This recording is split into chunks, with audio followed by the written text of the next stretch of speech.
Hi, everybody. It looks like I just got knocked off of YouTube. So, hi, Facebook. Good to see you. Temporarily blocked. Blah, blah, blah. All right, I'm going to... I'm going to keep trying to stream on YouTube, but... what a pain in the butt. Anyhow. There's probably some song or something. Who knows? Man. Google, you suck. Anyways. Welcome. I'm Skip Alzheimer. And everyone on Facebook should still be seeing me, which is great. And on Twitch, you know, those one or two lonely gamers who are trying to figure out what black and white content is doing on their gaming channel. I collect old educational films and show them to folks like you all over the planet, thanks to the internet.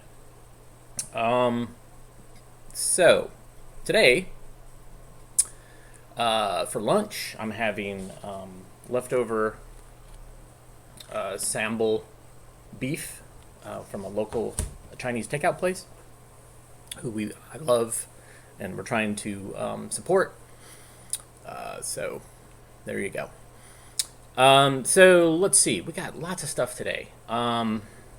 Lots of stuff that I got set up. Yeah, it sucks about YouTube. Anyways, maybe they'll let me come back on. Who knows? Maybe the hammers finally come down. And but here's another film for you. Food related, and I know a lot of people aren't sure what they're going to have for food. So here's one about peanut butter sandwich. Story of the peanut butter sandwich. Enjoy.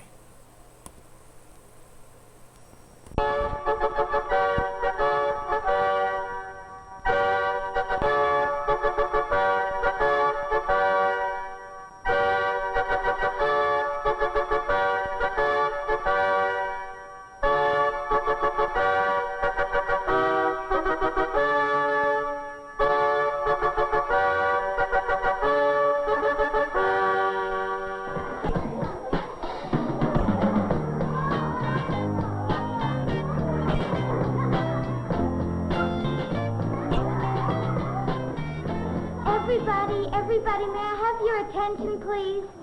Food time. We couldn't decide what everybody wanted, so we bring out the ingredients. And you can make your own sandwiches.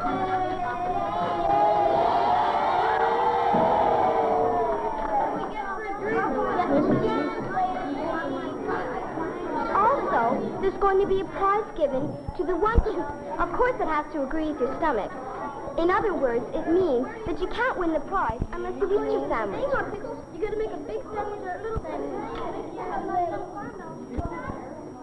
Do you know where that jelly comes from? No.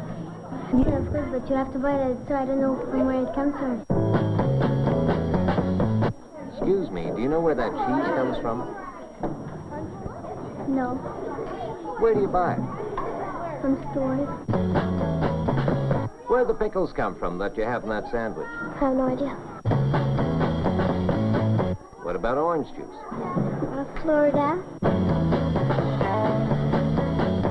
Do you know where the bologna comes from? From Hungary? Probably some animal. Do you know where peanut butter comes from?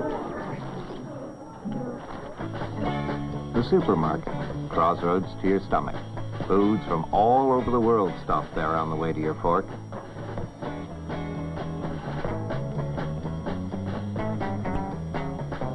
Some come directly from exactly the way they were grown. But others go first to the factory to be cooked, frozen, or canned, or completely changed. Processed foods complicated to create, like peanut butter. Now there's a story. Children in America eat enough peanut butter every year to coat the Empire State Building with a layer 3 feet thick. Yet 100 years ago, there was no such thing as peanut butter. But one man, one solitary physician, working by himself in his lonely laboratory, helped change the eating habits of a nation. In the doctor's day, the only place to prepare foods was the kitchen stove. There were no factories to turn out cornflakes, TV dinners, or even a can of soup.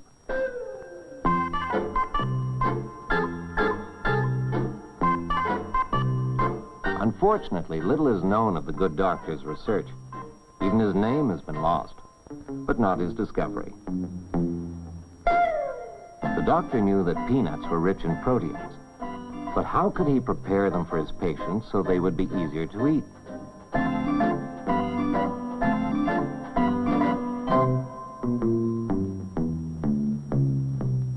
At last, the inspiration came. Roasting the peanuts before grinding them improved their flavor.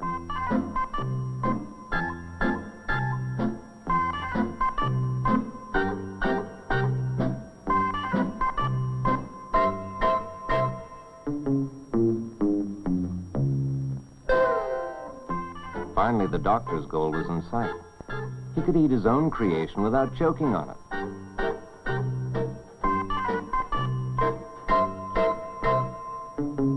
The results were beyond his wildest expectations. He called it peanut butter. Why do you like peanut butter? Because I like peanuts. Why does it taste good? Because it got peanuts in it. Do you know how peanuts grow? Yes, I think it's in vines. I think in trees. They don't grow. Peanuts don't grow. No. How do peanuts come to exist? No. The peanut is not really a nut, but a bean. But a very extraordinary bean. No other grows in quite the same way. The seed sprouts into a plant with roots and leaves. Then one day the plant flowers. Unhappily, the flowers wither almost the same day they bloom. But then something truly remarkable occurs. The vine re-enters the earth, and the peanut begins to grow. When the peanuts are ripe, they're dug up and left to dry a few days in the sun. Then a combine collects them and separates them from the vines. Texas and Oklahoma grow them, North Carolina and Virginia too. But the farmers of Alabama, Georgia, and Florida specialize in them. Japan grows them, and countries in Africa and South America. But only in the United States do most of the peanuts end up as peanut butter. Nobody except Americans seem to like it much. Each year, manufacturers produce enough peanut butter to build a mountain a mile high. 100 years ago, most of the peanuts in the United States were eaten by pigs. The discovery of peanut butter elevated the peanut pig trough to the roof of the mouth. Do you like peanuts better than peanut butter? No. Why do you like peanut butter better than peanuts? The peanut butter gummy. Excuse me, Yes. you like peanut butter? Yes. What kind do you like better, regular or crunchy? Crunchy. Why? Because I like to hear my feet. From dawn to dusk during harvest, the farmers bring their peanuts to the buyers.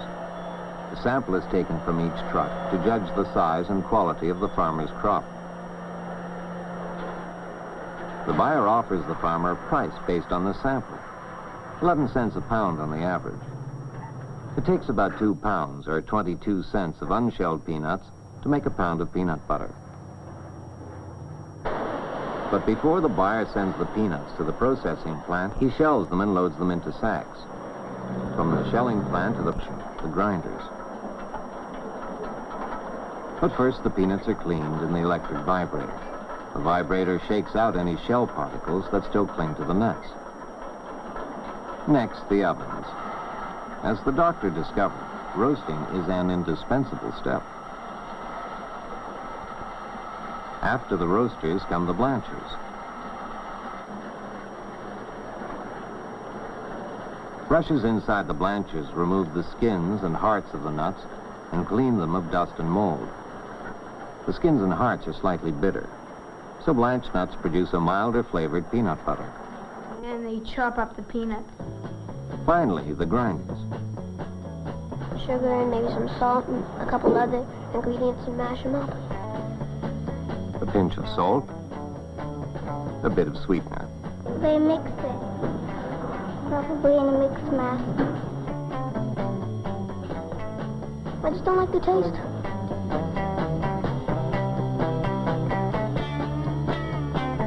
Because it's too gooey.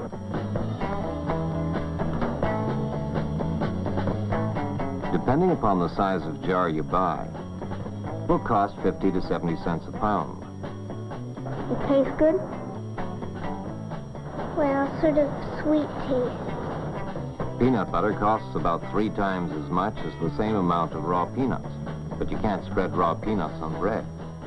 Manufacturers continue to experiment to find more ways to eat peanuts and more ways to manufacture new kinds of food.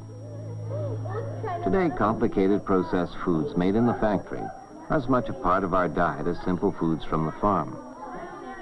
What do you have in that sandwich? Well, I've got pickles and salami, and mustard and bread, peanut butter, banana, raspberry jam, bologna, strawberry jam, apples, and peanut butter, mustard, and I have bologna, and I have caramel. Do all those things go together?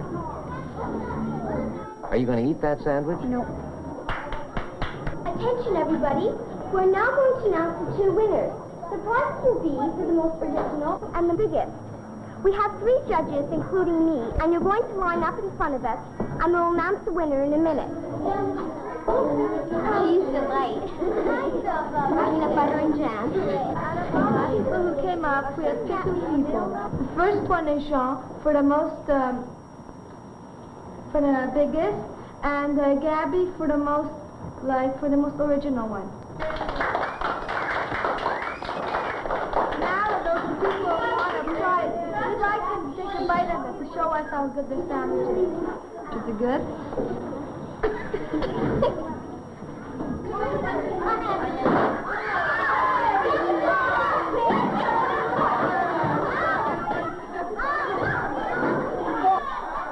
Excuse me, do you know where that popcorn comes from? Hey, who invited you to this party anyway?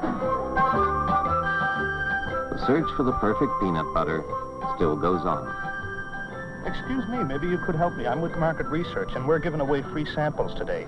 We just want you to try something and give your opinion on it. Just take a taste and see what you think about it. How's that? Out of sight. Out of sight. Far out. How about the sugar? Sugar? Right on. Right on. How about the flavor, the nuts? Nuts? Nutty, yeah, definitely nutty. Hey, you giving any free bread away today?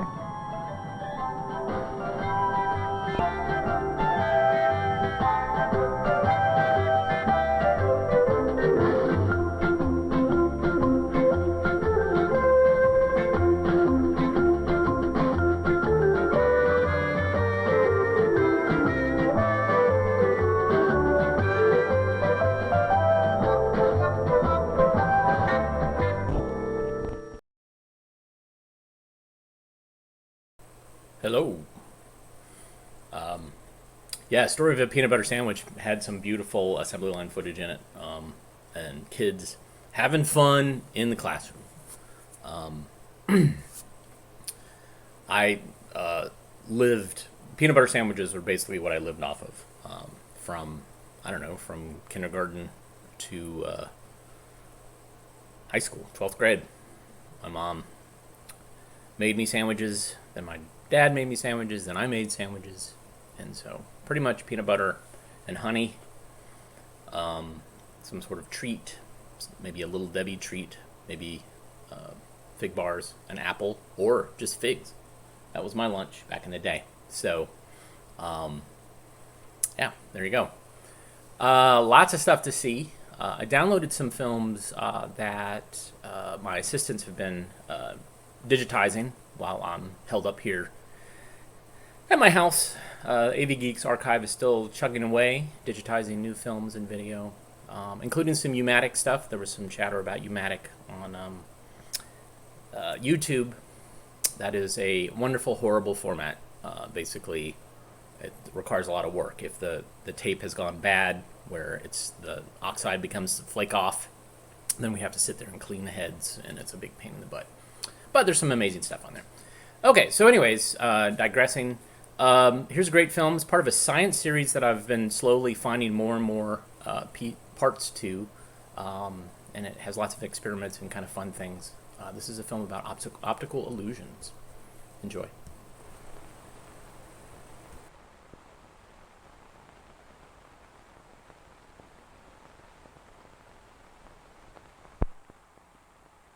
Do you know that you can actually see a ghost? Would you like to know how? Then keep watching.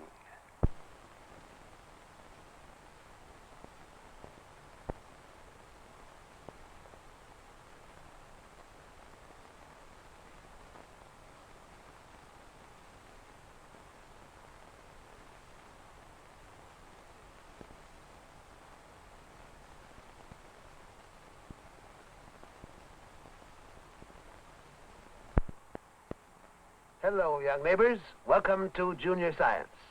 Tell me, do you think that seeing is believing? If so, watch this experiment. Here is a stick on a safety pin. Now, watch what happens when we hit this end of the stick. Does the stick really go through the steel bar? Actually, it does not. But our eyes fool us into believing that it does. Today, we're going to find out how. And we'll do many interesting experiments to see how our eyes fool us. Here is a simple diagram of an eye. This part acts as a lens. Now, in a camera, the lens focuses an image onto film, which is sensitive to light. In the process, the image is turned upside down. The lens in your eye focuses the image of what you see onto a surface at the back of the eye, which is sensitive to light. This surface is called the retina. The image on the retina of your eye is always upside down. The image is carried to your brain by the optic nerve. And your brain turns the image right side up again. Here's an experiment you can do that will show you that this is the way we see things. First, make a pinhole in a piece of cardboard. Now, hold the cardboard about a foot in front of you.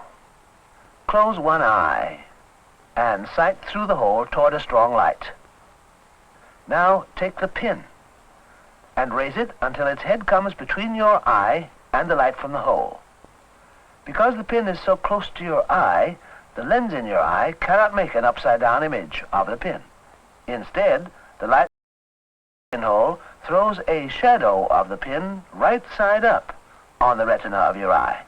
Your brain reverses this image, and you see the pin upside down.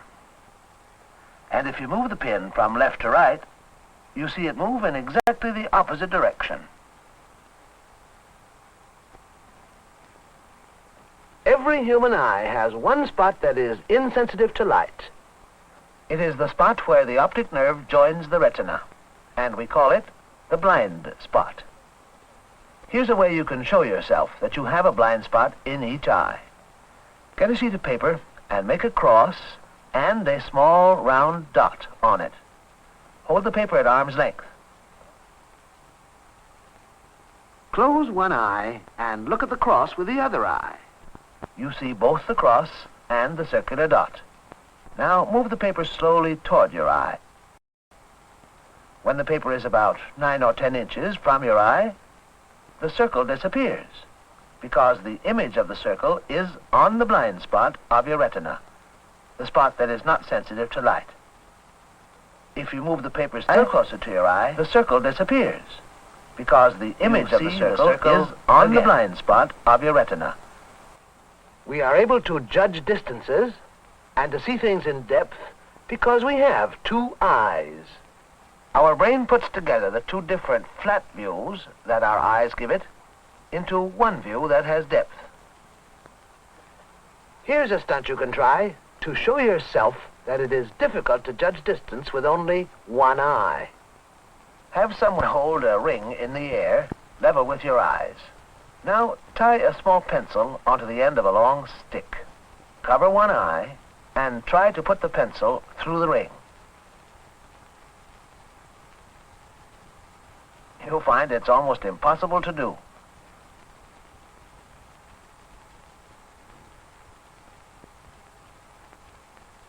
But when you use two eyes,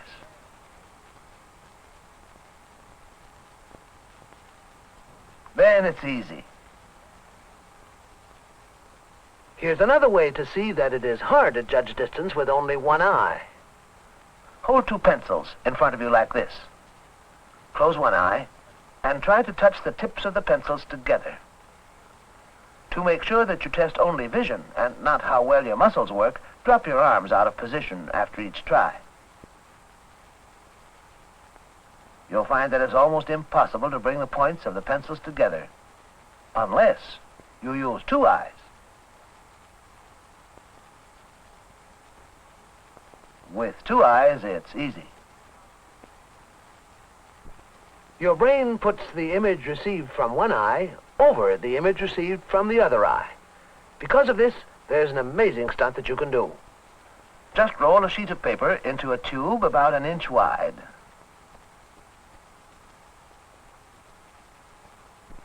Hold the tube in your right hand and look through it with your right eye. Hold your left hand alongside the tube and look at it with your left eye. And you'll get a very big surprise. You'll see a hole appear right in the middle of your hand, a hole that you can see through.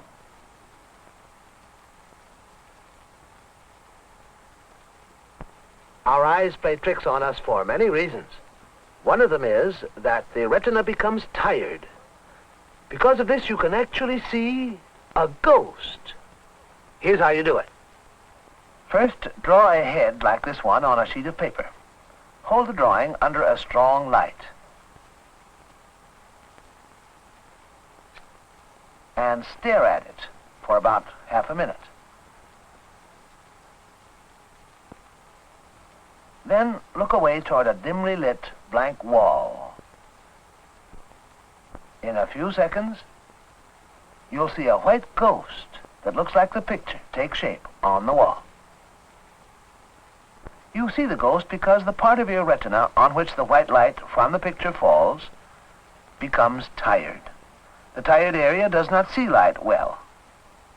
And when you shift your gaze to the wall, you see a ghost image in which black is white and white is black.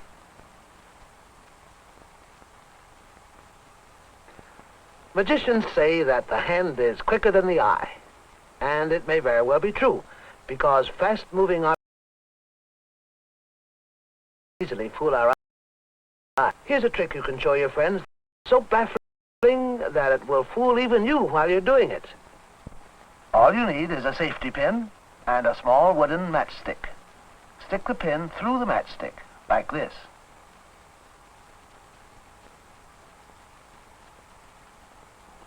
Now, watch what happens when you hit the matchstick here. The stick appears to go through the steel bar. Actually, the stick bounces off the bar and moves around like this. But it does it so quickly that your eye cannot see the motion. Watch. Here's another stunt you can try. Hold a pencil like this and move it back and forth a little. The pencil will appear to be made of rubber. One of the reasons this happens is that it takes a little while for the image to disappear from the retina. Here's a toy that you can make to show this. Cut a disc out of a bit of cardboard. Put holes near the edges of the disc and tie strings to the holes.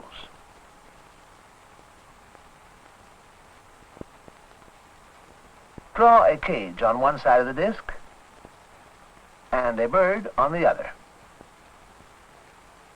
Turn the strings to put some twists in them.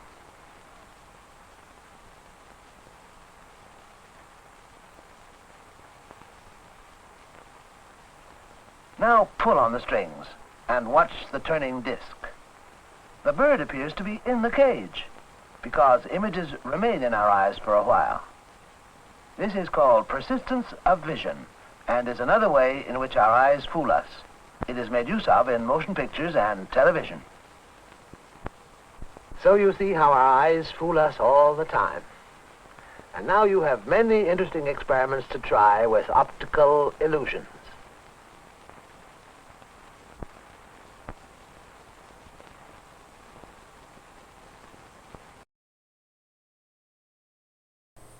Hey, yeah, I love that series. The Junior Science series is really phenomenal. It starts off with some sort of clickbaity thing to get kids interested in watching, and then it's a series of experiments or stunts.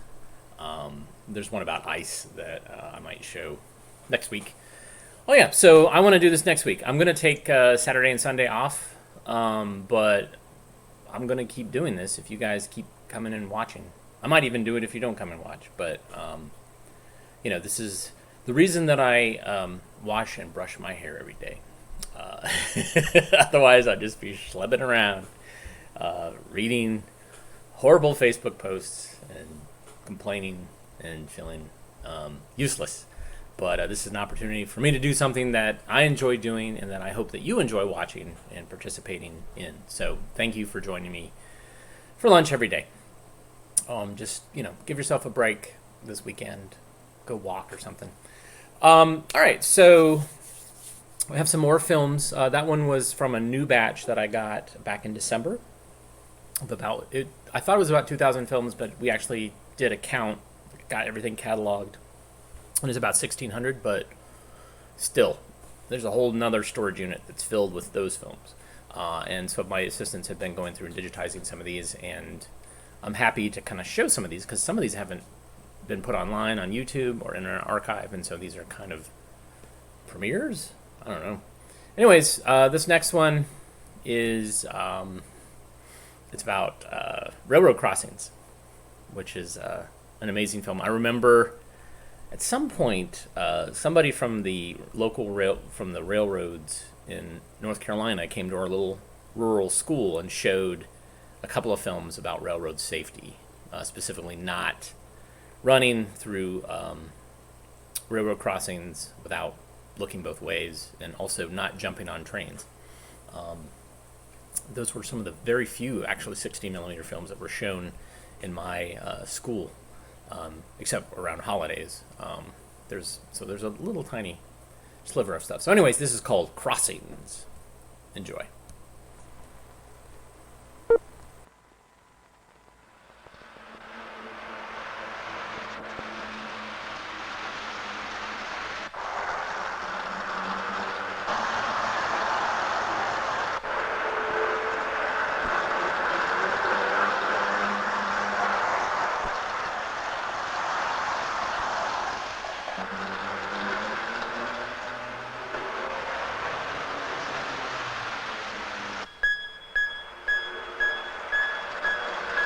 Come on, young fella.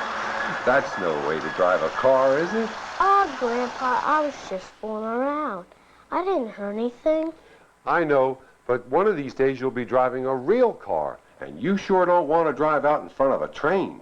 I wouldn't do a thing like that. I sure hope not, but some people do.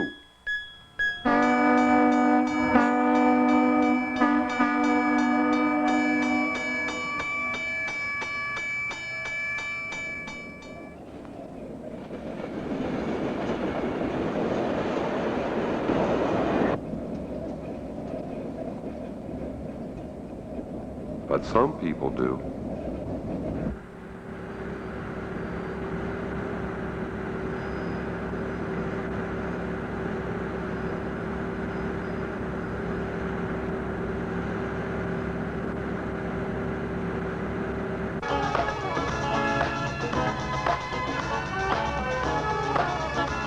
Spring skiing conditions were excellent throughout the area this past weekend. A full skiing update.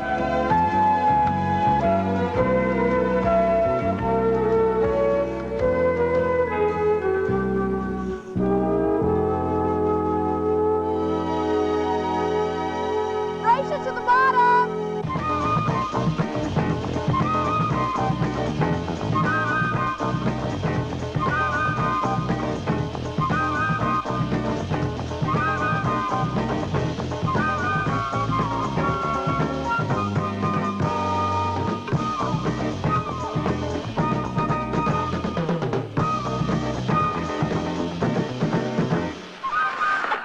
Told you I'd win. But you cheated. Well, you take a chance, you pick up some time.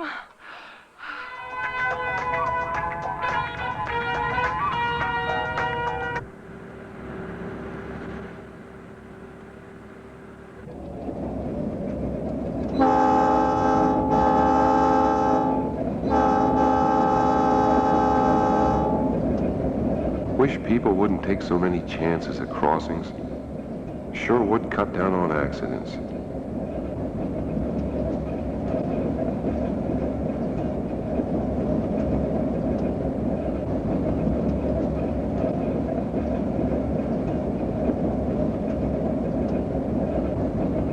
Clearboard!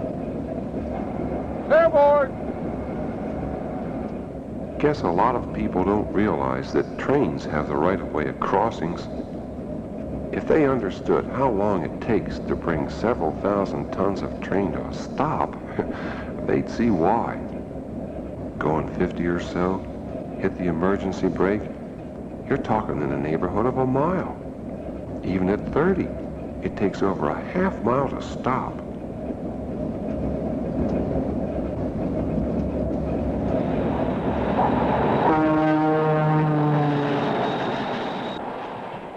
Hey, Chip, there goes 502, right on time.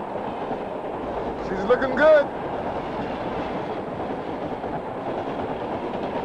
Everything looks good on the east side, 502. Over. Thanks, 291. You're looking okay yourself. 502 out. Griffith out.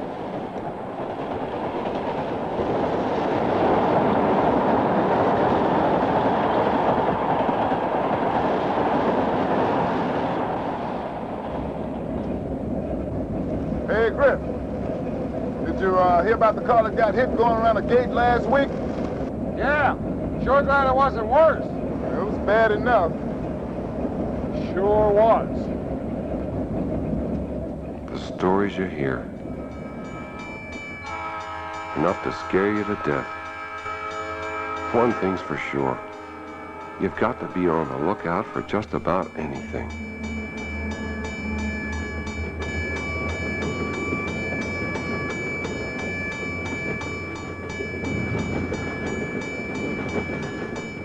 Makes you wonder. 1,300 people killed a year. Going around a gate just doesn't make sense.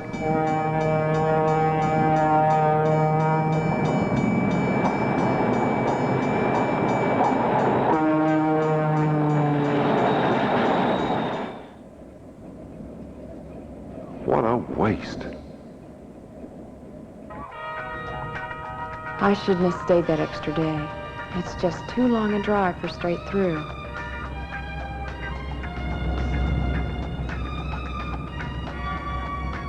I've really got to watch it.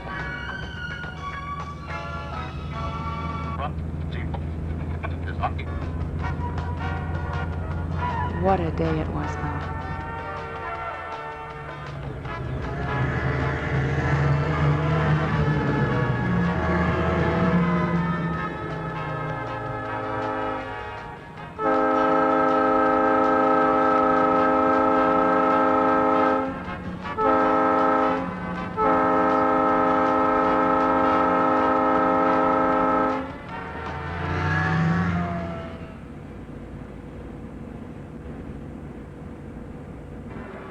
Long as I make it back by tonight, it was worth it.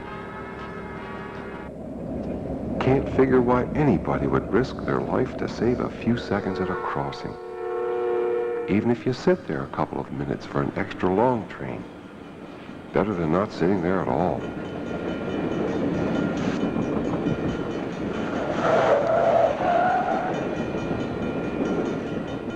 Stories you hear about drivers racing to beat a train to a crossing are enough to give you an ulcer. You spend the whole time getting ready to try to stop if they attempt to cross at the last minute.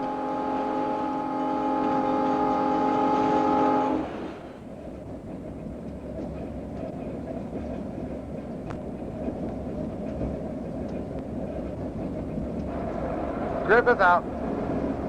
283, passing Jackson Yard. Okay by me. Clearboard. Clearboard.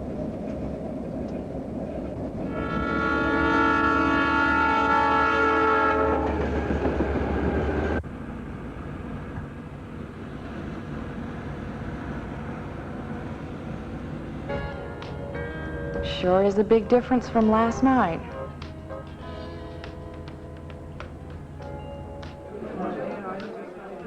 What a perfect ending to a vacation. Will I be glad when he's transferred back home.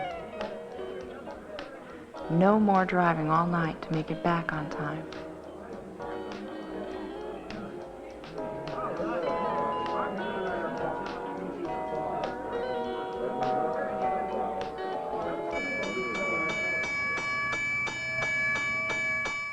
Nighttime, driver needs extra care then. It's hard to judge distance at night. Everybody knows that. No way to tell how fast that train's coming. And if you overdrive your headlights, it might already be moving through when you get there. It happens.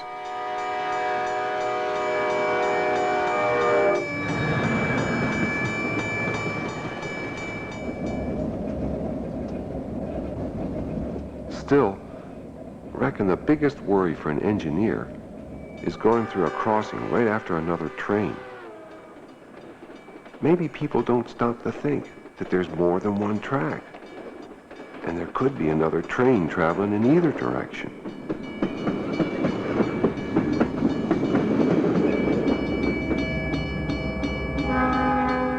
A guy can get caught out there too, if the car behind him moves up at the same time, or if his car stalls. Bad news.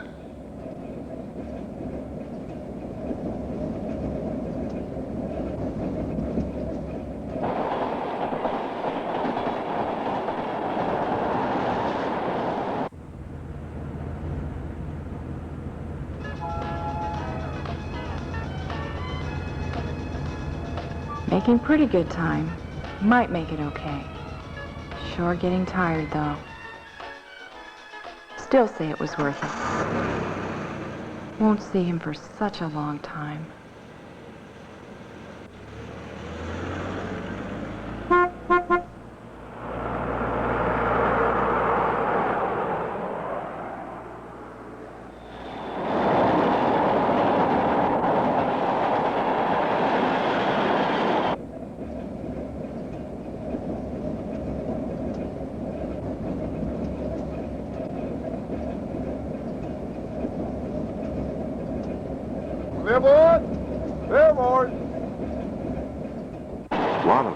At crossings could be improved.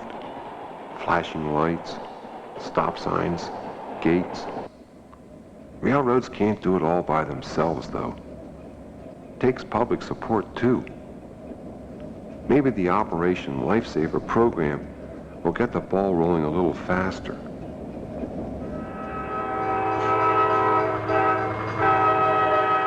There's not many trainmen that haven't seen a near miss or been in an accident with a car. Lots of drivers just need to be woke up.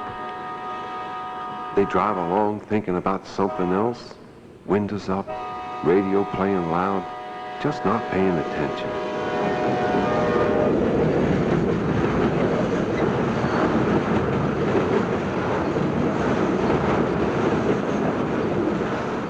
You always got to be on the lookout. But it's part of the job.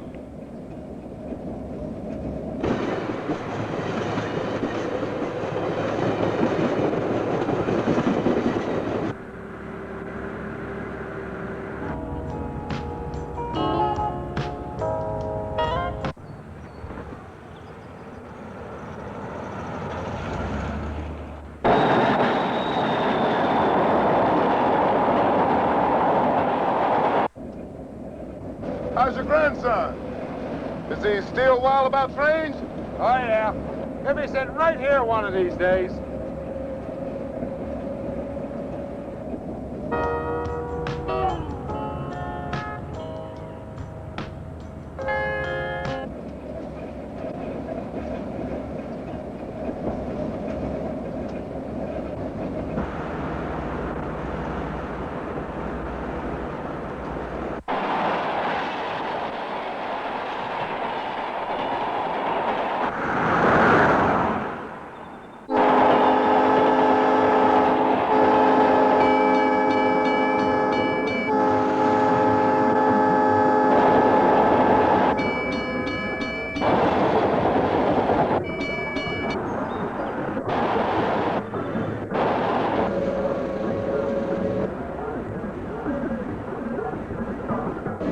Look out, Bill!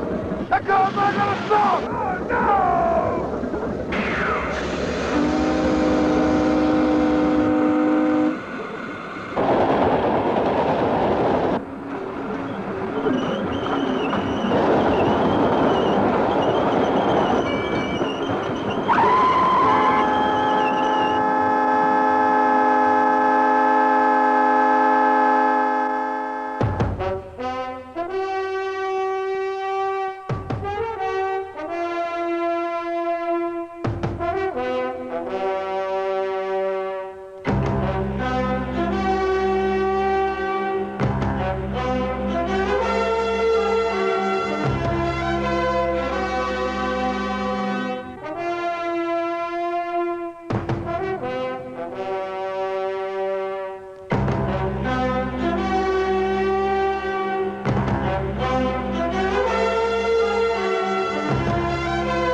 After that big build-up, there was no payoff. That breaks my heart. There's so many other safety films out there that would, sacrifice. What was that? A Vega? I don't know. Not a Pacer, I don't think, but it was definitely in that kind of Pinto class of car. So, anyways, that's Crossings, and yep, it's a safety film. It's one of those introspective '70s things that kind of leads up to a tragedy, although we don't get to see the tragedy. Somebody mentioned Highway Safety Films or Highway Safety Foundation on some of the comments, and that was a company that would do similar things. They would basically, it was a guy with a police scanner who would hear about traffic fatalities or injuries, signal 30s, as they were in Ohio, and he would show up and film them, and then he would create a backstory about the people involved in the accident, and then show this really gory footage. And for many people, kids, this was the first time they ever saw a dead body, especially in a horrible, mutilated sense. I'm not going to show any of those films, but I did mention yesterday Gene Starbecker, who he did counselor films in kind of the Beltway area in Maryland. Is a career in TV and radio for you, but he also did, scores of other films like that. But he also did some really amazing bus safety films. And I mentioned Death Zones. And so here we go. We got Death Zones. It's not gory. It's just super, super, super melodramatic. And it's trying to tell kids at different age levels about the hazards of getting on and off a school bus, specifically the blind spots where a bus driver can't see. And it's strange that it's all in one film, because it feels like some of them are more horrifying than others. And if it was designed to be shown in different age groups, I don't know how would you just start the projector for your first graders and then stop it? I don't know. I'm not really sure. I don't have program notes with it, so I'm not sure. But here it is, everybody. And again, no gore in this, just melodrama and suspense. And it's way over the top. It's super ham-fisted, so I love films like this. So here's Death Zones. The film you are about to see is about school bus safety. If it saves just one life, it will have been worth the time the students... Can you remember the first time you drew a picture for someone special? Remember the way you felt?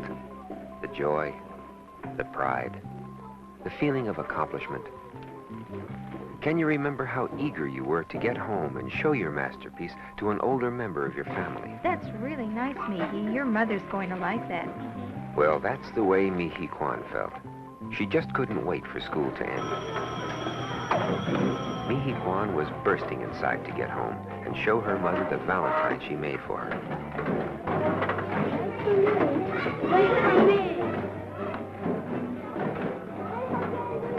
Like thousands of other children in her county, Mihi Kwan and her sister give very little thought to the ride to and from school.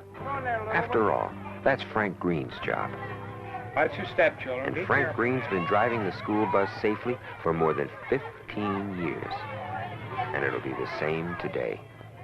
Until one of these students forgets to be cautious and enters one of the danger areas around the bus where drivers have difficulty seeing students. Be careful. Now, watch your step. But even though Frank Green has a perfect safety record to date and regularly attends all driver training workshops, the ride home today will not be a safe one for at least one of the riders on this bus. You see, before this ride is over, one of the students on this bus will be killed in one of the death zones.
Yes, Frank Green considered a careful driver, with a safety record second to none in his county. Not a scratch or a crunch in all his years of driving. A combination of factors will ruin Frank Green's safety record and snuff out the life of one of the children on this bus.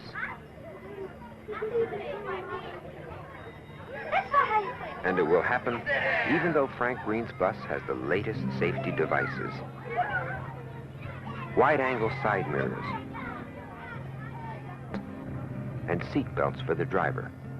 And it will happen not while the bus is traveling, but when the bus is stopped and one of the children enters one of the death zones. What are the death zones? This box around the bus, when it stops to load and unload passengers, shows you where the death zones are located. The death zones are areas around the outside of the bus in which drivers have difficulty seeing students. If you find you must cross in front of the bus, wait for the driver to tell you to go across, unless otherwise instructed in your school district. Make sure you cross outside this area, about 10 giant steps. Make sure you can see the driver's face before you cross. Always check for traffic, especially any blocked by the bus. Never cross behind the bus, the way this fellow's doing. The driver and approaching traffic cannot see you when you are hidden by the bus. And if you must walk close to the sides of the bus, stay far enough away so you won't slip under the wheels if you fall. If you can touch the sides of the bus, you're too close. Frank has been trained to be aware of what can happen in the death zones, not only at a bus stop, but at school or any area students get on or off the bus. The students know too, having been taught about the dangers that can occur in the death zones. Yet even though they may be aware of what can happen, they sometimes forget or get careless when they have something else on their minds. And that is what will happen, even though Frank uses the 8-light system, with flashing yellow lights warning traffic he is about to stop.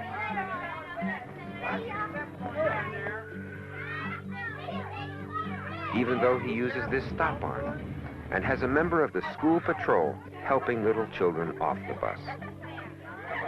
Those crossing in front of the bus look to Frank for assistance as they take their proper position, 10 or more steps in front.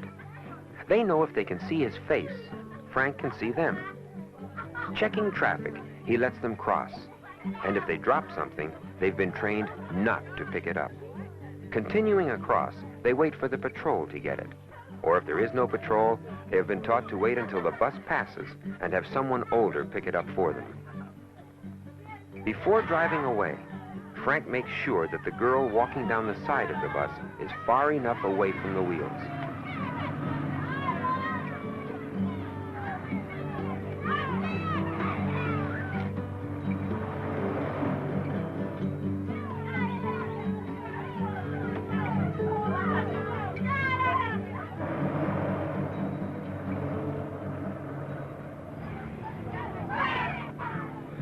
And so it goes, stop after stop for most of the trip. Until Mi-hee Kwan, anxious to show her Valentine to her mother, forgets to be cautious. A poke and fun triggers a fight. Stop it, I said. The safety patrol, as usual, takes her place. Frank checks for traffic, looks in the mirror, and keeps track of each of the children as they go across. Here, I said stop it. Trying to stop the horseplay, Frank Green will not notice that the Valentine has fallen on the ground. He turns only to see the mother greet the girls and signals the safety patrol to return to the bus. Finding the Valentine missing, Mi-hee runs back. Frank, yelling at the boys, doesn't see her and starts up.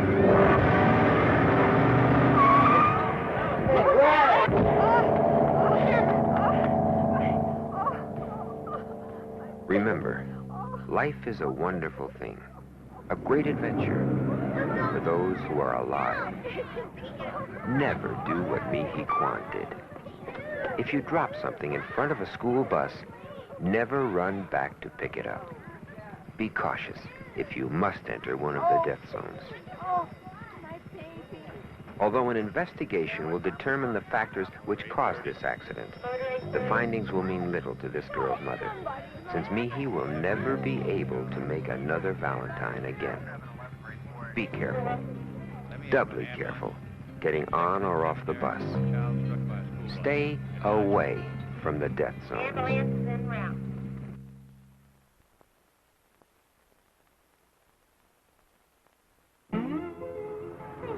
If you think our story is over, you're mistaken. Because now we'd like you to follow a second bus.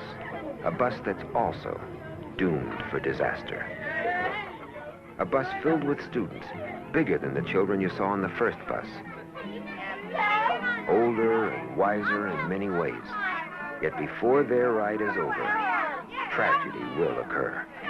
Because someone didn't think and forgot about the death zones. The driver, Eleanor Worth. Smoke is back there. Mother of 2 junior high school age students herself, knows that junior high school students are not always predictable.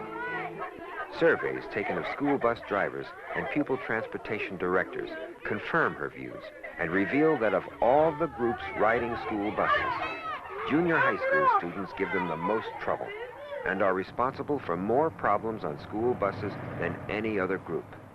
Driving this age group for over 12 years, Eleanor Worth knows they have to have a little fun.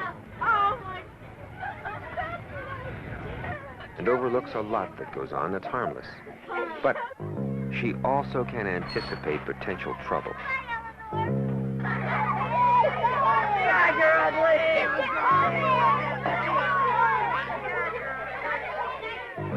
Case in point, these 2 boys on a bike. Sensing trouble, Eleanor tells the girls wanting to cross in front of the bus to wait. In her mirror, she watches to see what the boys on the bike are going to do. When they don't leave the death zone, Eleanor takes action. Get your hands back in the window. You can't get away from the bus with your bikes. Go on now. I'm not moving it until you leave. Now go on. The rear wheels are no place for games. Once they clear the danger zones and move on, she returns to her seat, checks traffic, and instructs the girls waiting in front to cross. They should have gone straight across the street instead of diagonally. She checks traffic and waits until she's certain that they are safely across.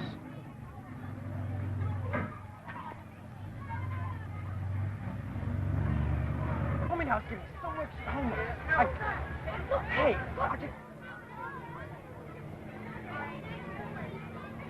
The boy in the back is Chris Thompson, the class clown. Not a mean bone in his body. What's going on, Chris? What do we do? I don't do nothing. I don't do nothing. She did it. She did it. Yes, she did. What do you call that, Chris? John. What's you doing around all of them? I don't know. I guess the ball just rolled down the aisle. And, you know, we hit a bump and it flew all over the place. Enough of your yarn, Chris. Yet somewhere down the road, his actions will contribute to an accident that will handicap Tony Wheeler for the rest of his days and shake the driver's confidence for the rest of hers. It will happen even though most of the students get off carefully and stay outside the death zones when they walk down the side, or wait for Eleanor to tell them to go across the street. And it will happen at the next stop. Watch.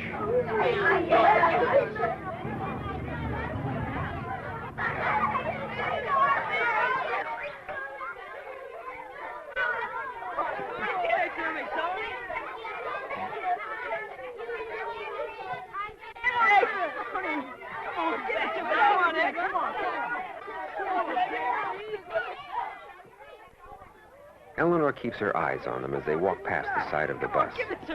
She sees that they've gone around the back. She checks the girl crossing in front. Watches the boys as they come around the other side. This is something they've never done before. Eleanor Worth yells at them, away from the side of the bus. You guys. They ignore her instructions. Chris accidentally knocks Tony Wheeler's books to the ground. In his haste to get away from the bus, Tony grabs all of the books but one. Eleanor checks her mirrors. The traffic.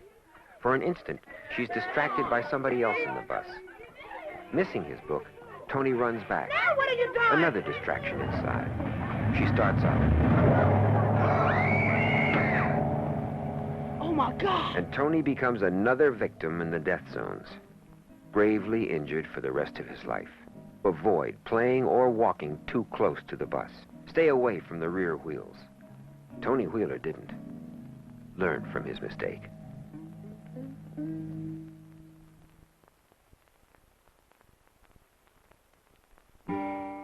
Okay, you say? Tragic? But this couldn't happen to anyone in senior high school? If so, how come a safety report reveals that in one typical year, 1973, out of the 73 students that were killed in the loading and unloading area once they got off the bus, 18 students were junior high school age or older? Where do you work? Impossible, you think? Tell that to Mary Malone here. Here. She thought the same thing. I'm really looking forward to that dance on Saturday. Oh, I know. I hear the band is really good. Are you going? Yeah. Well, who are you going with? Mike. Mike? What are you going with Mike for? Because he asked me. She, like most of the others on this bus, are high school seniors. They were past that stage. What happened to your hand? It's stupid. It just got caught in the door. You mind if I sign it? I guess so. Just don't write anything dirty. I got a magic marker here. The driver, Sarah Brown, never expected anything to happen either. Never thought anything would mar her safety record. After all, Sarah knew these kids and their families and could almost anticipate their usual antics. Why, she was even prepared for the snow, but not for what Mary Malone would do on it. When the snows come, Sarah Brown, being safety conscious, always makes sure she stops where there's a clearing in the snow, so that students won't have to slip on snowbanks.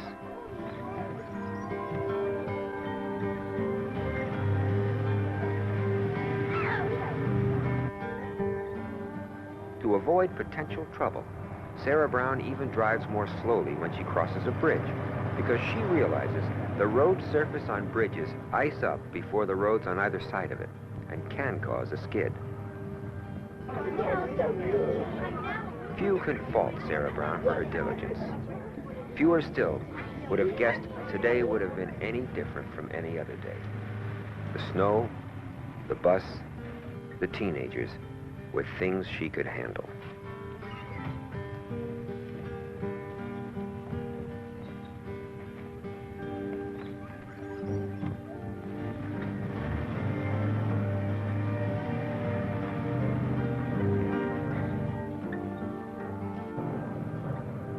Sarah was as cautious as usual, even in the more congested areas, making every attempt to stop at either driveways that have been cleared of snow or to let them off near sidewalks that have been shoveled. If she can't, she stops the bus away from a snowbank and waits for the students to get over them so that there is no chance they will slip under the bus.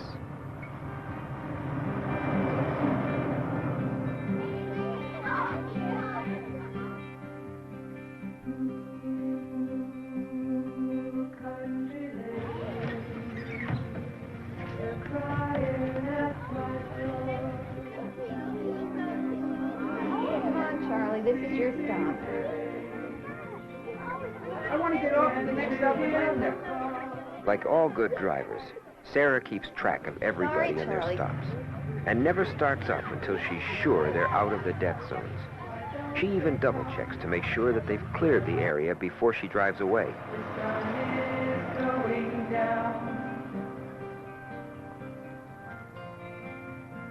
Soon there won't be lights. But for all her concern, the fun that you see starting here What can I do? coupled with the snow and the ice at this next stop, will give Sarah Brown sleepless nights for the rest of her life.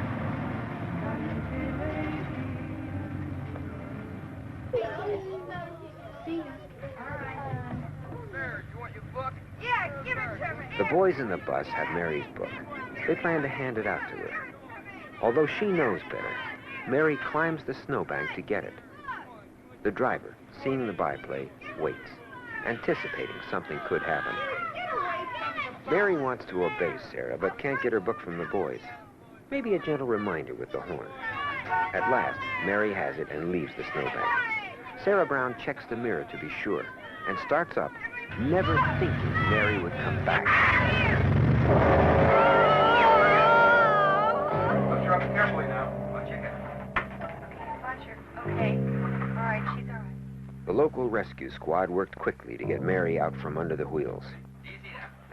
And now, they race against time to get her to a hospital. But their efforts will be in vain.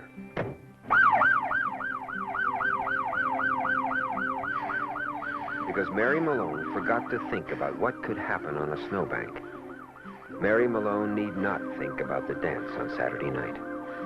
Mary Malone will never again work at McDonald's or have to concern herself with what's to come after graduation. Somewhere on a country road in Vermont, life will be over for Mary Malone. Learn from her mistake. Stay off snowbanks. Be extremely careful whenever you get on or off a bus. Don't add your name to the list of those who have died in the death zones. Obey all of the school bus safety rules in your area. Live.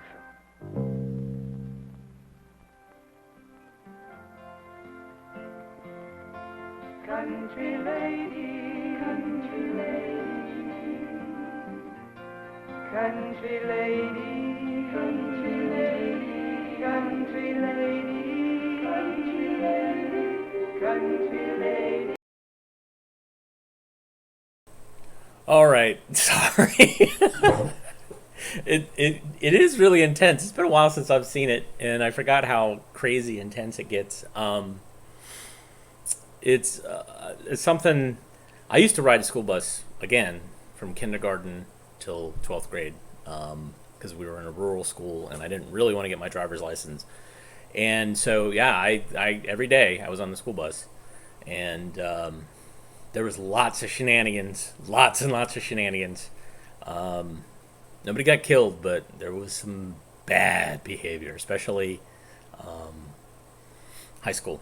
Because in our county, like, high school students could drive school buses because there was such a there were people that just weren't adults were not signing up to drive school buses, so they were using high school students. So you can imagine how bad things got. Anyways, I can't leave you with that. I can't leave you with this dreary, sad,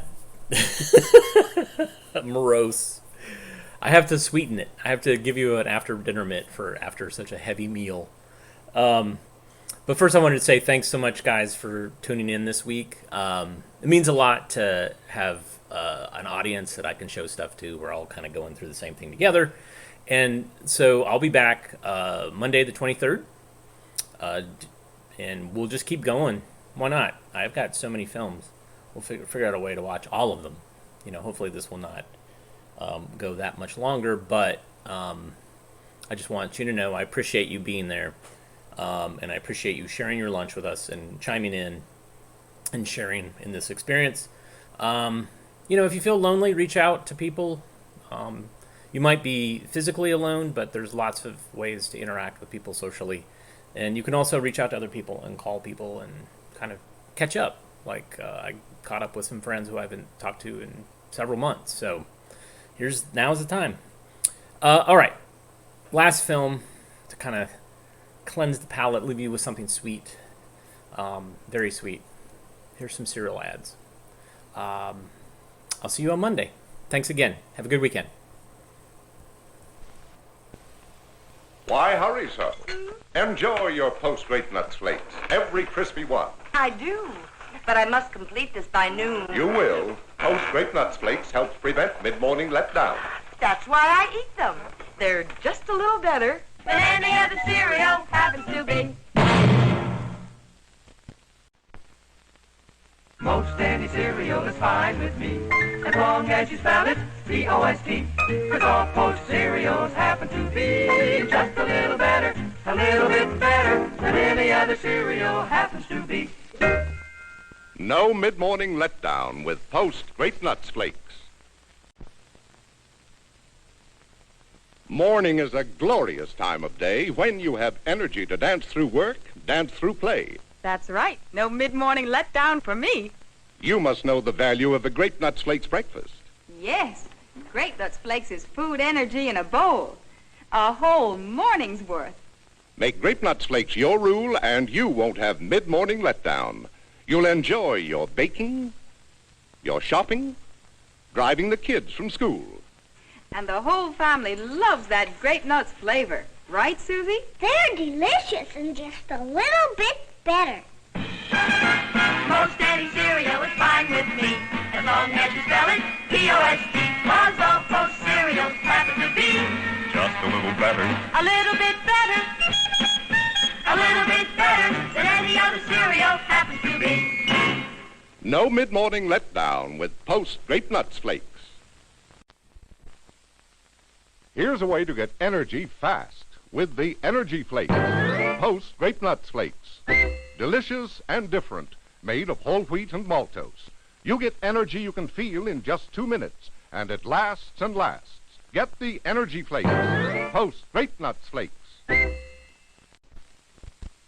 Because life for her is full of fun, she needs all the energy she can get. She needs the Energy Flakes.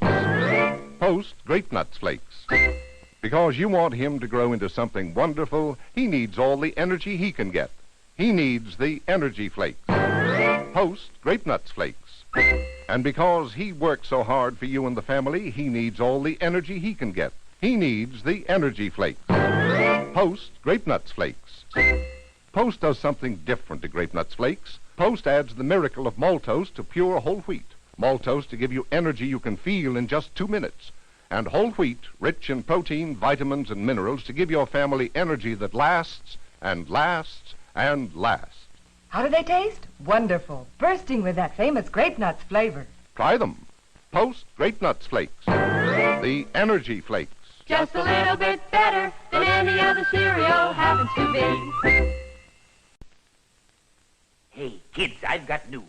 Post Grape-Nuts Flakes has given you a chance to win one of 6,000 terrific prizes, like a Gilbert Erector rocket launcher set that fires rockets into space, or a genuine Gilbert high-powered telescope to see the stars and the moon close up, or a fully equipped Gilbert microscope that makes even a tiny ant look bigger than life. There's 6,000 of these prizes in the Post Grape-Nuts Flakes toy sweepstakes. Take it from your pal Pete. It's real easy to win. Just send your name and address to Post Office Box 80, New Brighton, Minnesota. But do it right quick. And for a very special offer on an American Flyer anniversary train, look on the back of this package, and don't forget to open the package. I need a big bowl full of grown-up cereal that's sweet as a nut and good as grapes. Post Grape-Nuts Flakes. Better get some and enter the Post Grape-Nuts Flakes sweepstakes pronto.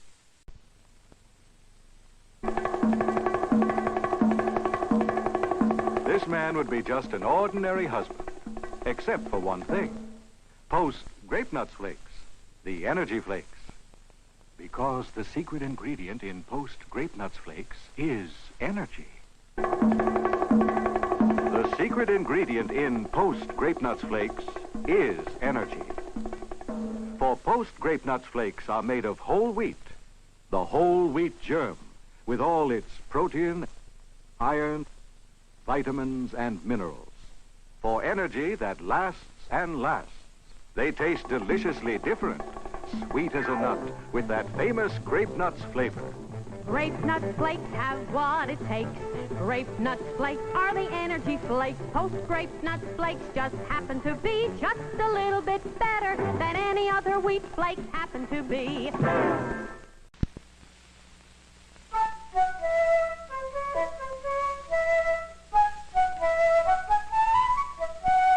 Start your day a little bit better with Post Grape-Nuts Flakes. Post Grape-Nuts Flakes. The Energy Flakes.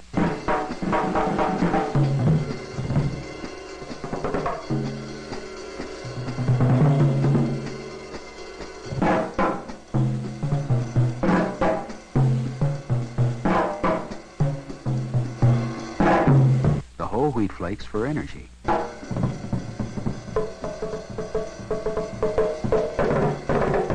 For energy.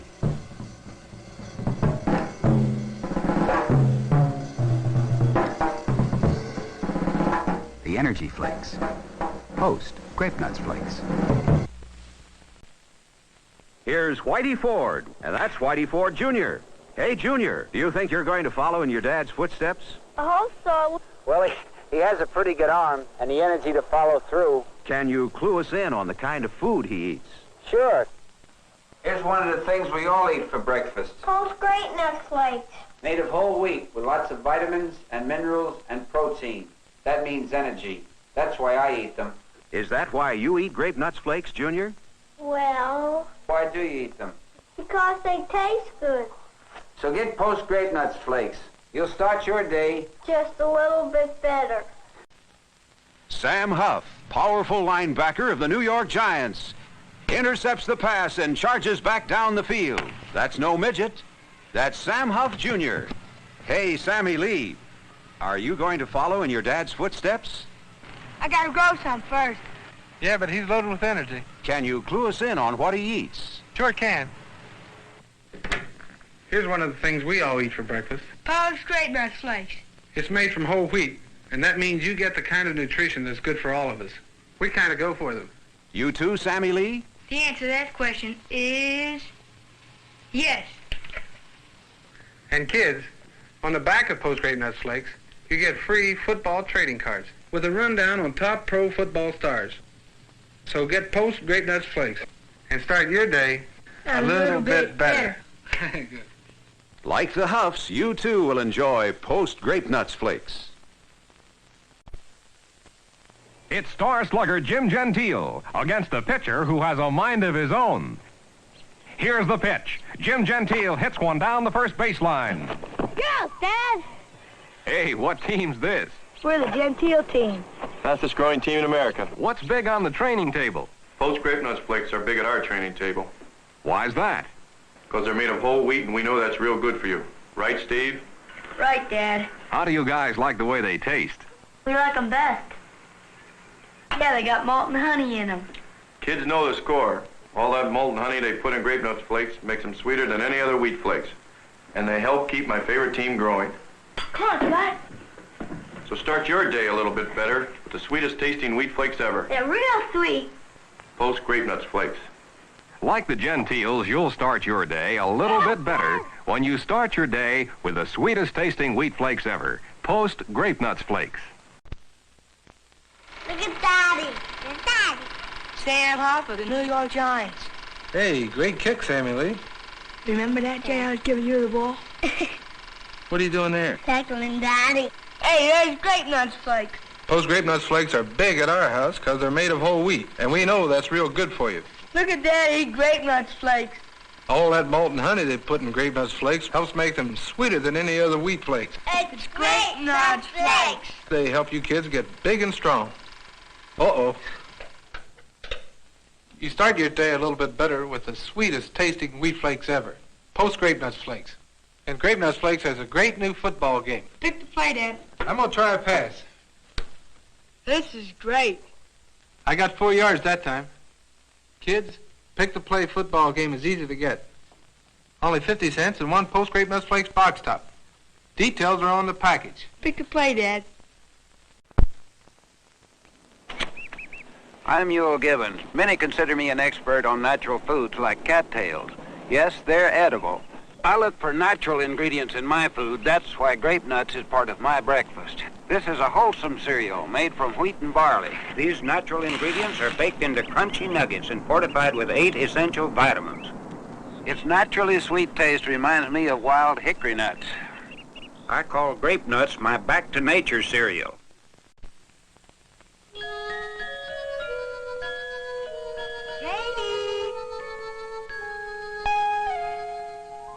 Not too much, just a touch of golden honey. Post Grape-Nuts flakes are naturally sweet. Wheat flakes and honey. Sometimes Mommy and Daddy and I eat breakfast outside. That's fun. Sometimes I eat some of their cereal. Post Grape-Nuts flakes. It tastes good. Are naturally sweet. Wheat flakes and honey. Post Grape-Nuts flakes. That's a funny name for a cereal. Post Grape-Nuts Flakes. Wheat flakes and honey. Post cereals make breakfast a little bit better. Post cereals from General Foods. I'm Ewell Gibbons. I've spent years learning about natural foods. Did you know goldenrod makes an excellent tea? Natural ingredients are important to me. That's why Post Grape-Nuts is part of my breakfast. This wholesome cereal is made from wheat and barley. These natural ingredients are baked into crunchy nuggets and fortified with vitamins. Its naturally sweet taste reminds me of wild hickory nuts. I call Grape-Nuts my back-to-nature cereal. That's me and my father, Will Rogers. He taught me a lot of things when I was a boy. Now, always remember what he said about food. Know what's in it before you eat it. I know exactly what's in Grape-Nuts cereal because it's so simple. It's just natural wheat and barley with vitamins added, and it's baked into crunchy little nuggets that even look simple. So if you're looking for something good with breakfast, I got a simple answer for you. Grape-Nuts, the simple cereal. A peaceful day in the Honeycomb hideout is suddenly interrupted by... The Hulk! A big Hulk want big cereal! Honeycomb, you better come through. Brace yourself, Hulk. Honeycomb's big. It's got a big bite that tastes right. Big enough for a Hulk? Just try it. Post Honeycomb cereal big and part of balanced breakfast. Hulk, go! Don't forget your honeycomb. Honeycomb big! And it's got a big bite. Come to the Honeycomb hideout.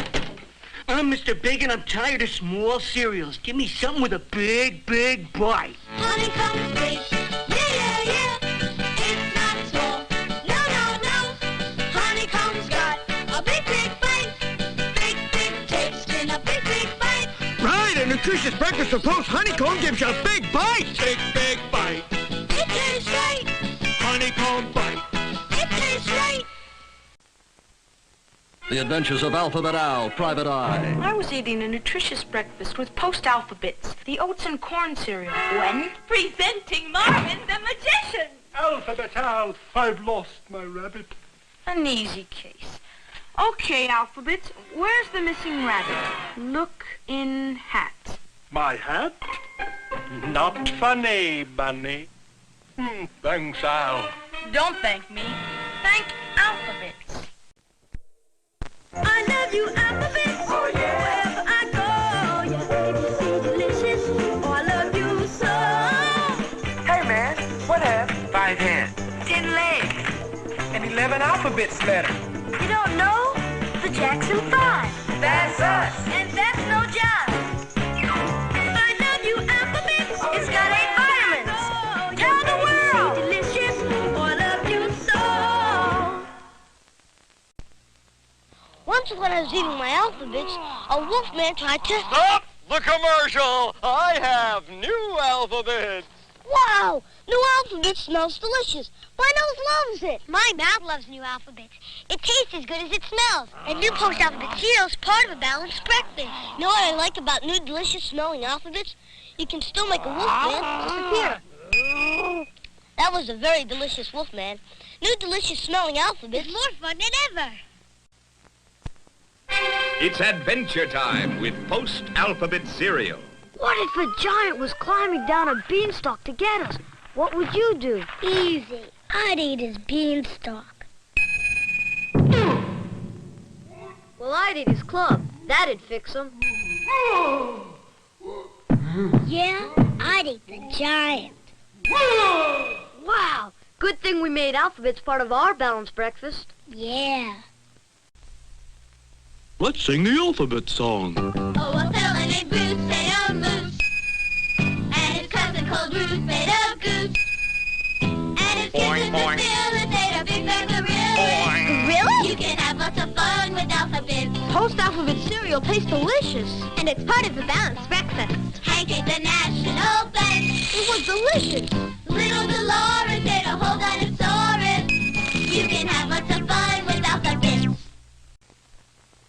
Boy, working in a Fruity Pebbles factory is beautiful. Fruity This morning, I had this desire for something fruity. I came to work and I'm surrounded by Fruity Pebbles. Beautiful, Fruity Pebbles. Yabba-dabba Fruity do. On my work break, I have a good breakfast featuring Post Fruity Pebbles cereal. Fred, I got this desire for something fruity. Have Fruity Pebbles, Bonnie. Oh, Fred, Fruity Pebbles are beautiful, fruitiful. Yabba-dabba Fruity do. Let's get out of the rain, Bonnie. But Fred, this is a monster's house. Don't be silly. Let's have my Post cereals, the Flintstones Fruity Pebbles. What you shaking for, Bonnie? Fruity Pebbles? Tastes like a bowl of noisy fruit. Yeah, Bonnie, and Cocoa Pebbles. Oh, Cocoa Moco good. You're not Bonnie. I didn't say I was. Uh-oh. Let's go. I love Pebbles. Yabba-dabba-doo. Bonnie and I work in this Cocoa Pebbles factory. Surrounded by all these chocolatey goodies. Yeah, Cocoa Pebbles are chocolatey goodies. Yabba-dabba chocolatey-doo. I woke up this morning with something chocolatey on my mind. And you came to work and got a good breakfast featuring Post Cocoa Pebbles cereal. Chocolatey goodies everywhere. Fred, I've got a desire for something chocolatey. Have Cocoa Pebbles, Wilma. Oh, yeah. Cocoa Pebbles are chocolatey goodies. Yabba-dabba chocolatey-doo. I hate kids. They're always having fun. Sugar Bear, Mom's wrecking our playground. This calls for Super Sugar Crisp, the sugary vitamin cereal for superpower. Now I'm the bear of the hour. Picking on kids, Blob? I'll pick on you, Bear. I pick up the litter and I put it in the basket. That's my Super Sugar Crisp vitamin toss. Oh, Sugar Bear, you're terrific. For superpower, have a Post Super Sugar Crisp breakfast. I can't get enough of Super Sugar Crisp. Get 'em, Grizzly. Okay, Sugar Bear. Hey, brother, give Blob a bear hug. Have yourself a good breakfast, kids, featuring Post Super Sugar Crisp. Look, a glow-in-the-dark pennant, Super Sugar Crisp. Put it under the light. Now turn off the light. It glows. Isn't it weird? Eerie. There's one in each specially marked box of Super Sugar Crisp. Post presents Crazy Cartons. Every box is a bowl. Your mission, kids, is to find Crazy Cartons. We found Crazy Cartons, Chief. Great. They're like milk cartons. Every box is a bowl. You pour milk in and eat out of your own bowl. There's 5 different cereals. I've got Honeycomb. I've got alphabets. You can have a different cereal every day. And there's a riddle on every box. And Crazy Carton cereal is part of Balanced Breakfast. Crazy Cartons. Every box is a bowl. Jungle Fred was studying his secret supermarket map, hunting animals for his toaster. Aha! Toast-some animals, cinnamon lions, berry bears, and chocolate-flavored elephants. Chocolate elephants? Capture them! Capture those toast-some animals. Now, free in every specially marked Toast-some Animals box, wild funny hot spots that glow in the dark. In the dark! In the dark! Get hot spots free with Toast-some Animals. Come to the Honeycomb hideout. I'm Big Betty the Blind Bomber, and I want a big cereal. Honeycomb's big. Yeah, yeah, yeah. It's not small. No, no, no. Honeycomb's got a big, big bite. Big, big taste in a big, big bite. Right. A good breakfast featuring Post Honeycomb cereal gives you a big, big bite. It tastes right. Honeycomb bite. It tastes right.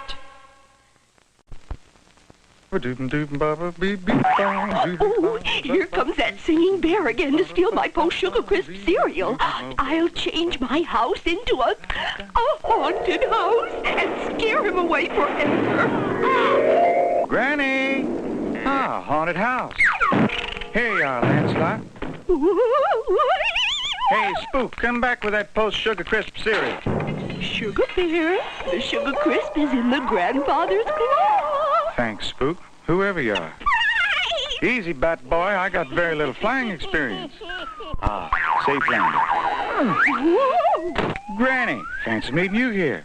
I'll take that. Sugar Crisp. Honey of a snack. Honey-flavored wheat that's sugar, sugar, sugar, sugar, sugary sweet. Oh, I can't get enough of that Sugar Crisp. Sugar You've got Crisp. a nice Sugar singing Crisp. voice, Sugar. You can get Sugar Crisp in Post 10s, too. Post cereals make breakfast a little bit better. Moose! Critters now have orange mousse. Moose! Sweetest mousse we could produce. Call for orange mousse. Sweet mousse, the color of orange, now inside the box with the other sugary animals. Call for orange mousse. Yes, it's Post Crispy Critters. The one and only cereal that comes in the shape of animals. Including orange mousse. Post cereals make breakfast a little bit better. Sugar Bear, the Blob, and his mob are taking over Mars. Guess I better have the sugary vitamin cereal for superpower.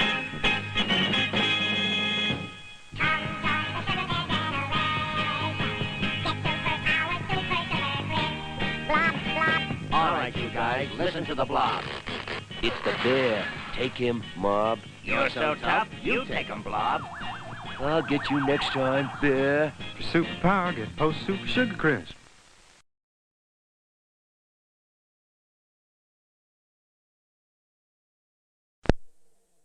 Everything's Archie. You get free Archie toys and Post cereals. In Alphabets, you get a free Archie car, just like the Jalopy Archie drives. Free! And on the Alphabets box, Eddie's here, Veronica too. Archie and Jughead and Archie's Garage. Fill up your car with Archies and give them a ride. Get your free Archie car in Post Alphabets, where Everything's Archie. Sugar. Oh, honey, honey. Hiya, guys and girls out there. It's your old disc jockey Sugar Bear with more free Archie records on Super Sugar Crisp. All new, all different. Right on the box. Listen to the smash hit Sugar Sugar. Sugar. Can't keep my feet from dancing. Collect the new Archie records. 1, 2, 3, free, free, free. On Post Super Sugar Crisp.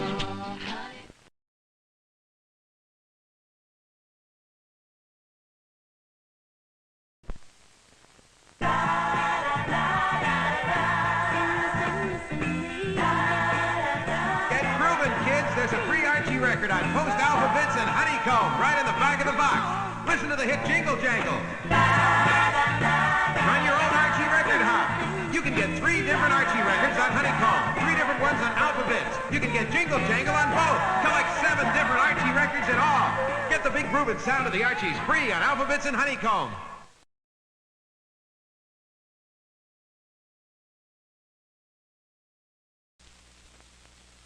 Spell it Post Alphabet, C-A-R car. Sugary alphabet, F-A-R bar. La la la, tastiest cereal you ever met. It's so good eating up the alphabet. Need a Y to spell my name. Here's a Y. J-U-D-Y. Judy. But your name is Alice. Spell it Post Alphabet, H-O-P hop. Sugary alphabet, P-O-P pop. La la la, tastiest cereal you ever met.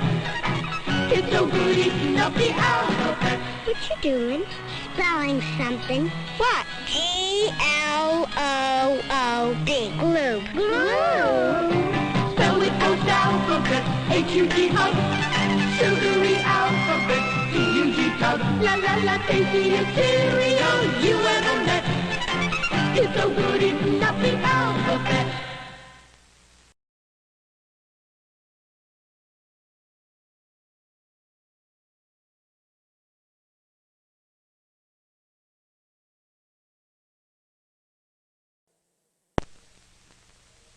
Hey, kids, have you heard about the new Post cereal? It's called Beep Beep. That's the name of it. Beep Beep. Beep Beep is an unusual name for a cereal.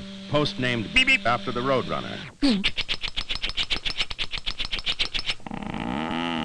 Beep Beep is so good it makes you feel as frisky as the Roadrunner. Beep Beep. Beep Beep is a crisp corn cereal with brown sugar and honey. Beep Beep is honeyed up for energy, sugared up for go. You can snack Beep Beep or splash on milk and eat beep beep out of a bowl. New Post beep beep. There's never been a cereal like beep beep. Beep beep is honeyed up for energy. Beep beep is sugared up for go.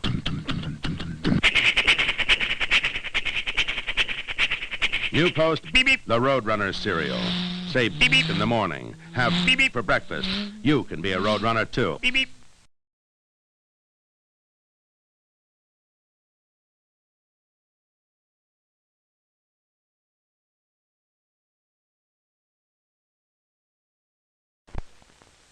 Twin sisters? No, mother and daughter. Mrs. Bechtel stays slim with exercise and the right foods, like a Post Grape-Nuts breakfast. Fills you up, not out.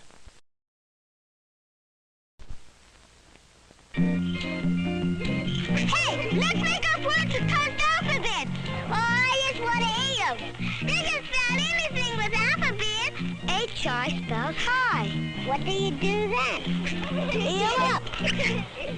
Now we Post alphabets. H-A-T hat. Shoo-doo alphabet. C-A-T cat. La-la-la, tastiest cereal you ever met. It's so good eating up the alphabet. Spelled with Post alphabets. C-O-P cup. Sugary alphabet. T-O-P top. La-la-la, tastiest cereal you ever met.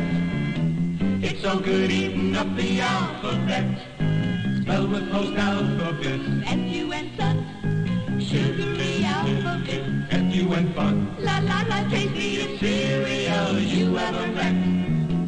It's so good eating up the alphabet. Want a ball? Have a ball. Have a ball free with special seals from Post Kids cereals. Have a volleyball, baseball, basketball, football, save for one or save for all. Collect proof of purchase seals from Sugar Rice Crinkles, Super Sugar Crisp, Crispy Critters, and Post Alphabets. Have one or have them all. Have yourself a ball free from Post. Look it, gang, you get a crystal ball free in Post Super Sugar Crisp. A crystal ball with a big, big bounce. Look what you can do with it. Crystal ball with a big, big bounce. Big bounce, free in Super Sugar Crisp. Collect them. Take a look inside and you can see it all with a free crystal ball. Get your crystal ball with a big, big bounce. Free in Super Sugar Crisp.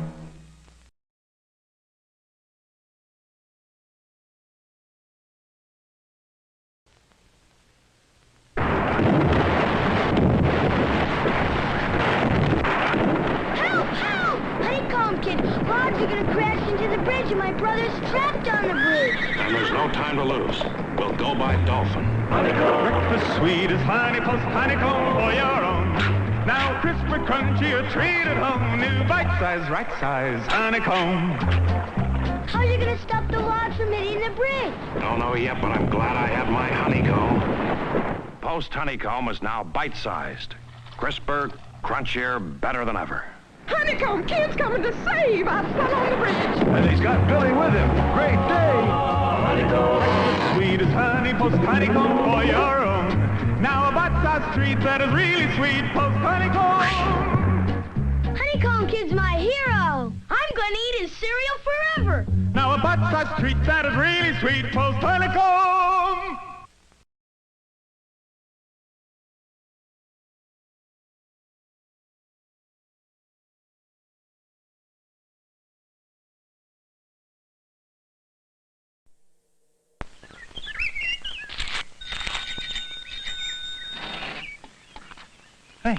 Hey, your cornflakes are gonna get soggy.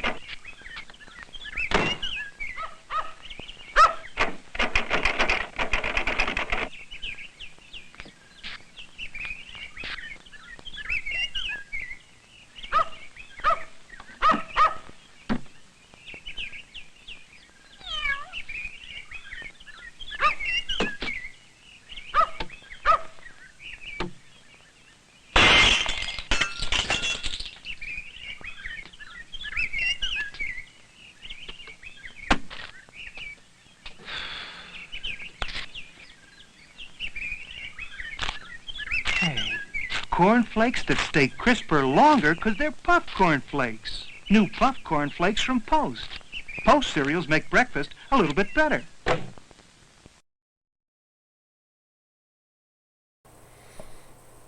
Everybody have a good weekend. I'll see you this upcoming Monday. Tell your friends and your family. Share the links. That's the way that you can support us. And I don't know, have some cereal delivered. Bye.